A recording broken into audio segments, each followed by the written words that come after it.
And welcome back to Atreyu News. House ready to work on Trump's biggest campaign promise. And here's the meat and potatoes. This is the one I was waiting for. The House will be working out a plan to execute President Trump's $1 trillion infrastructure bill. And coming from a construction worker, I look very much forward to helping rebuild the West.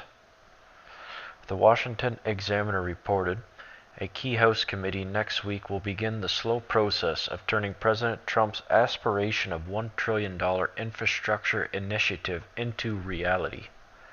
New roads, new bridges, and that giant fucking wall. Trump renewed his campaign call for a massive push to update the nation's roads, bridges, and public transportation systems, pipelines, and ports during his address to Congress last month, but so far has not sent any type of proposal to Capitol Hill. Although a pet issue of Trump's, the White House and congressional leaders have agreed to make this drive essentially third in their list of priorities after repealing the Affordable Care Act and rewriting the tax code. The House Transportation and Infrastructure Committee will start the process on Wednesday by hearing from state and local officials about how to improve the nation's surface transportation system and streamline the way the federal government helps encourage and fund surface transportation projects.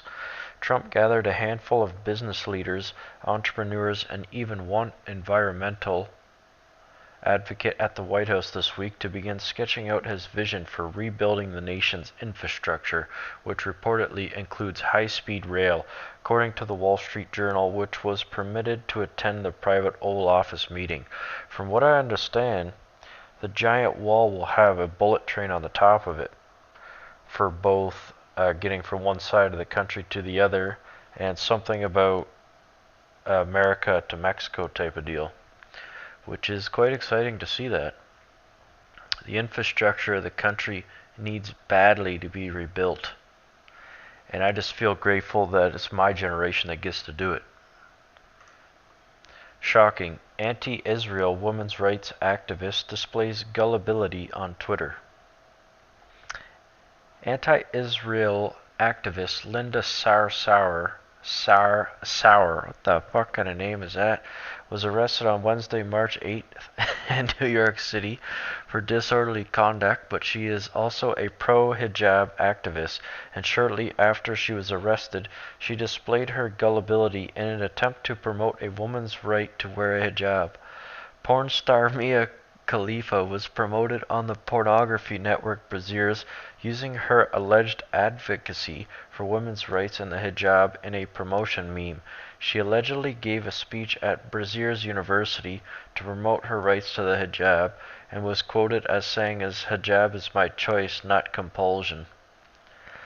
Linda Sarsour retweeted the message in a now deleted tweet stating the following: "Congratulations to Sister Mia Khalifa for spreading the beautiful message of wearing hijab in Western countries." Well, this Mia Khalifa definitely spread something, but it has nothing to do with a beautiful message. Look at this. She doesn't even know she's a fucking porn star. It says Brazzers University right there. What an idiot.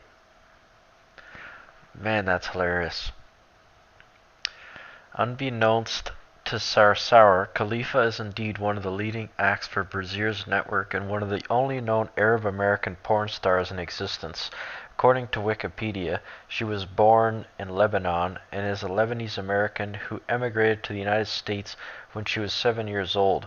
Wikipedia also notes that she was raised Catholic and her family is Catholic, along with no longer practices. Oh man.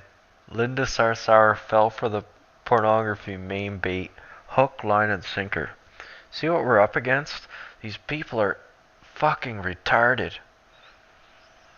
Man, that's hilarious. Look at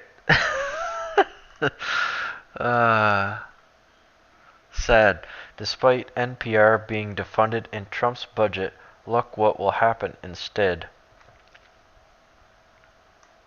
Even though President Trump plans to defund the National Public Radio, also known as NPR channels, it will take at least 2 years before the NPR defunding goes into effect. From the Washington Free Beacon, defunding the Corporation for Public Broadcasting, an idea floated by the Trump administration, would likely take 2 years to go into effect. The funding for CBP, or CPB, which receives roughly $450 million a year for public television and public radio. Like, think about how much money that is. And then we, the few, have turned into we, the many. We run our programs and channels off barely nothing. The stuff that we already, maybe the cost of the internet per month, plus a few other minor expenses, but $450 million. Jeez. Is allotted for 2 years in advance. Any appropriations bill that did not include new funding for the CPB would mean that it would not be defunded until fiscal year 2019.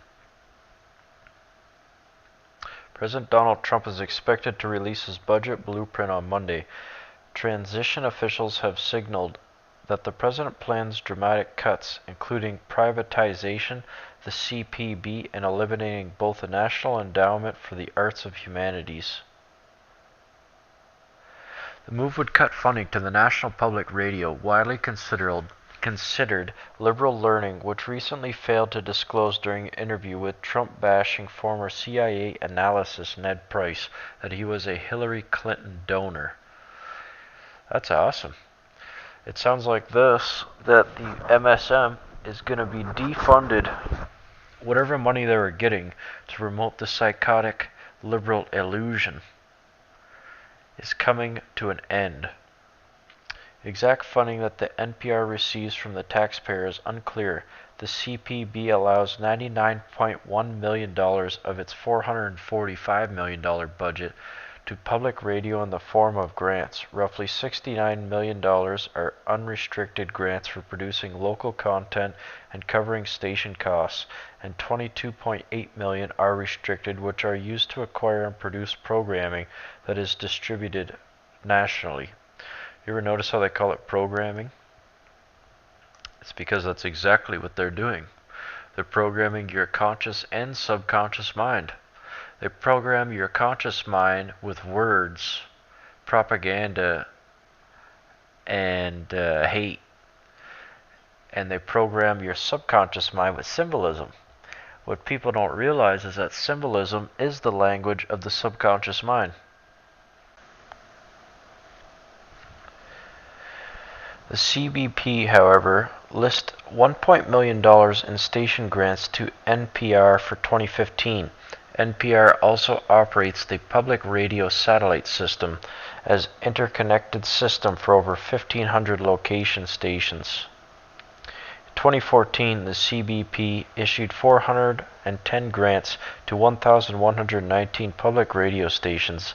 Grants included partnering a local radio station with the Environmental Protection Agency and church youth groups for an anti-littering campaign and a transgender awareness. Well, I knew this shit was going to come up at some point. It makes sense why Trump would defund these things.